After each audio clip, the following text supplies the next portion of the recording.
Assalamualaikum warahmatullahi wabarakatuh.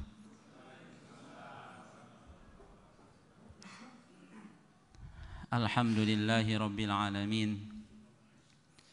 Alhamdulillahilladzi anzala sakinata fi qulubil mu'minin liyazdadu imanan ma'a imanihim. Ashhadu an la ilaha illallah wahdahu la syarika lah wa ashhadu anna sayyidana Muhammadan abduhu wa rasuluhu la nabiyya ba'dah. Allahumma salli wa sallim ala sayyidina wa habibina wa syafi'ina wa maulana Muhammadin sallallahu alaihi wasallam wa ala alihi wa sahbihi ajma'in, amma ba'd. Jamaah yang berbahagia, alhamdulillah kita sudah sampai pada malam ke-27 dalam keadaan iman, dalam keadaan Islam, yang tentunya dalam keadaan sehat walafiat.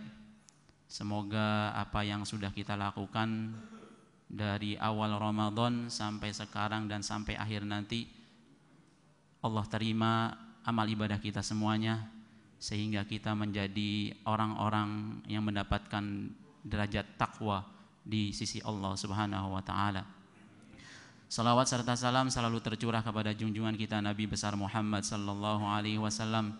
Semoga kita termasuk umatnya nanti di yaumil qiyamah, amin ya rabbal alamin. Di tengah kita berbahagia dengan puasa kita, di tengah kita menikmati hidangan berbuka, saudara-saudara kita di sana, di Palestina, di Gaza, mereka begitu merindukan ketenangan, kedamaian, ketentraman ketika beribadah kepada Allah Subhanahu wa taala. Walaupun begitu, kita yakin di dalam tangis mereka, di dalam kesedihan mereka, di dalam lubuk hati mereka pasti akan mengatakan, kami berbahagia karena kami, jikalau kami wafat, kami adalah orang-orang yang mati syahid. Dan mati syahid mereka di sisi Allah adalah derajat yang sangat tinggi. Wala tahsabannal ladzina qutilu fi sabilillahi amwata bal ahya'un 'inda rabbihim yurzaqun. Jangan pernah kita mengira kepada mereka-mereka yang wafat, yang mati di medan pertempuran, mereka adalah mati seperti mati biasa. Akan tetapi mereka wafat dengan mendapatkan predikat syahid dan mendapatkan rizki yang sangat melimpah di sisi Allah Subhanahu wa taala.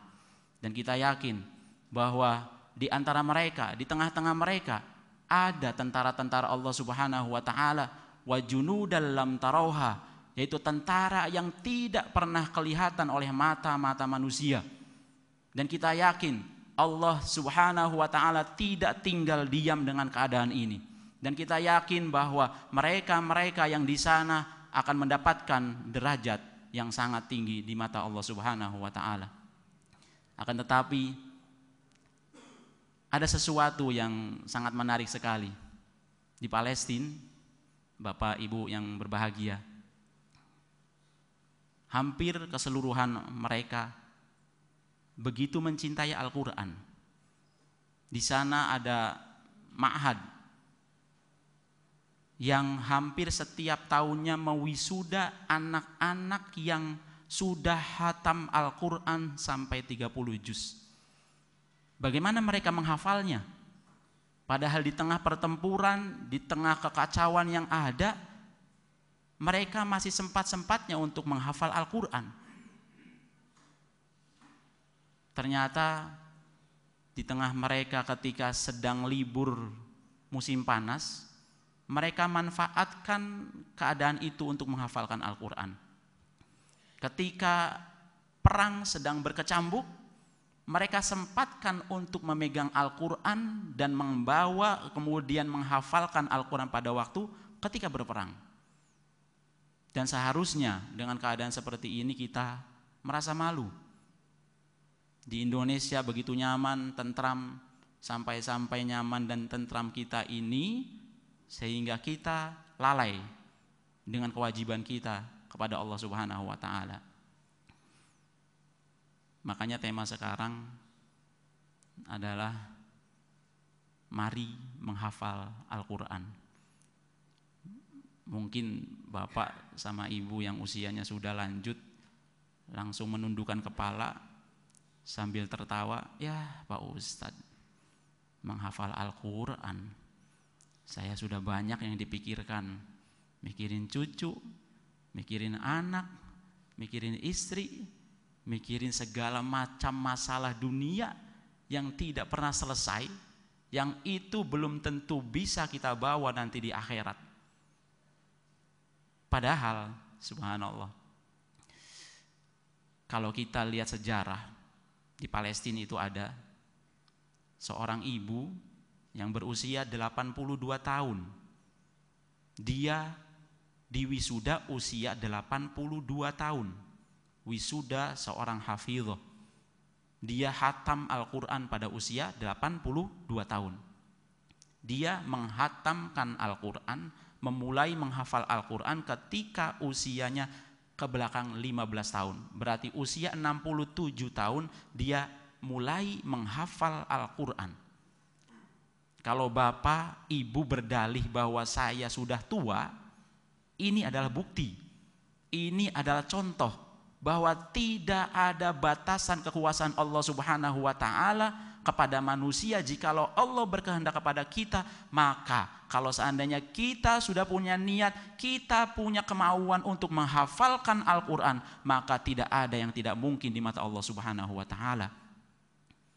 Sering sekali kita terbatasi dengan paradigma bahwa seorang tua sudah tidak waktunya lagi untuk menghafal Al-Quran. Seorang yang usianya sudah sangat lanjut tidak lagi cukup untuk menghafalkan Al-Quran. Padahal ini adalah cara syaitan untuk menghalang-halangi kita untuk semakin dekat kepada Allah Subhanahu wa taala. Jamaah yang berbahagia, saya yakin orang di pesona ini sudah mampu membahagiakan kedua orang tuanya. Saya yakin bahwa orang-orang di antara kita semuanya ingin sekali membahagiakan kedua orang tuanya dengan cara apapun, membelikan rumah, membelikan mobil, membelikan segala kemewahan dunia. Akan tetapi saya yakin bahwa orang-orang tua kita tidak butuh itu semua. Mereka membutuhkan doa kita nanti ketika berhadapan kepada Allah Subhanahu wa taala. Saya yakin orang tua kita membutuhkan pertolongan kita ketika kita di padang mahsyar.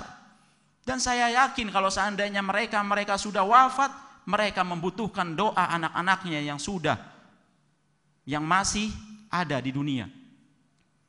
Jemaah yang berbahagia, melalui mimbar yang sangat singkat ini, tentunya di akhir Ramadan 11 bulan ke depan, mari kita menanamkan niat bahwa saya sebenarnya mampu menghafalkan Al-Quran. 1 ayat, 2 ayat, jangan lihat proses yang lamanya, tapi niatkan dalam hati bahwa saya ingin menghafalkan Al-Quran.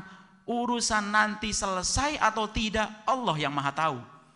Kita menginginkan niat ini berjalan sampai ketika kita wafat menghadap kepada Allah Subhanahu wa taala, kita sudah punya niat bahwa saya niat menghafalkan Al-Qur'an. Urusan selesai itu nanti. Kita pasti menginginkan orang tua kita bahagia. Dan orang tua kita akan terkejut ketika di yaumul mahsyar, ketika di hari kiamat nanti tiba-tiba mendapatkan satu mahkota yang mahkotanya itu tidak diberikan kepada mereka yang tidak anaknya hafal Al-Quran, yang tidak anaknya mendalami Al-Quran, yang anaknya tidak membaca Al-Quran. Itu tidak diberikan kepada mereka yang selain itu. Dan kita ada kesempatan, saya, bapak, ibu ada kesempatan untuk menghatamkan Al-Quran melalui jalur hafalan. Kita begitu sibuk dengan kajian-kajian yang bisa jadi itu efeknya tidak terlalu besar kepada akhirat kita. Al-Quran, hafalan Al-Quran yang kita hafal, setiap ayat yang kita baca itu akan menaiki derajat surga yang lebih tinggi. Dan tentunya yang lebih baik lagi adalah orang tua kita. Orang tua kita akan mendapatkan satu kebahagiaan yang sangat-sangat bahagia, yang sangat-sangat menguntungkan jikalau anak-anaknya berusaha untuk menghafalkan Al-Quran. Kita sering dengar anak-anak kecil sudah hafal Al-Quran. Kita sering dengar mereka-mereka yang masih balita sudah hafal Al-Quran. Dan kita sebenarnya sering dengar juga orang-orang yang tua berhasil untuk menghafalkan Al-Quran. Permasalahannya adalah kita sering sekali menyalahi aturan Allah Subhanahu wa ta'ala. Aturan itu bahwa Allah mempunyai kuasa kepada kita untuk menjadikan kita adalah orang-orang yang hafal Al-Quran. Kita ingin mempersembahkan yang terbaik kepada kedua orang tua kita nanti di yaumil qiyamah dengan cara seperti inilah, menghafal Al-Quran. Niatkan dari sekarang, walaupun 1 bulan umpamanya mampu membaca atau menghafal 1 ayat, ataupun nanti 2 bulan hafal 1 ayat, ataupun 1 tahun 1 ayat, yang penting ada actionnya, yang penting ada motivasi, yang penting ada gerakan untuk menghafalkan Al-Quran. Niatkan dari sekarang, dan insya Allah, Allah tahu kalau seandainya kita betul-betul berniat dan kita melakukan niat itu karena Allah, dan ada tindakan untuk menghafalkan Al-Quran walaupun sedikit, insya Allah kita akan mendapatkan derajat, dan kita, orang tua kita akan mendapatkan satu mahligai, satu mahkota yang tidak akan diberikan kepada mereka-mereka yang anaknya tidak hafal atau tidak mendalami Al-Quran. Semoga ceramah yang singkat ini memberi inspirasi kepada Bapak Ibu sekalian. Saya mengajak dengan sangat tulus sekali dan berharap ucapan saya yang sebentar ini ada di antara bapak-bapak dan ibu-ibu yang terketuk hatinya untuk menghatamkan Al-Quran melalui hafalan. Dan semoga apa-apa yang kita niatkan itu dibimbing oleh Allah Subhanahu wa ta'ala. Amin ya rabbal alamin. Dari saya kurang lebihnya mohon maaf. Assalamualaikum warahmatullahi wabarakatuh.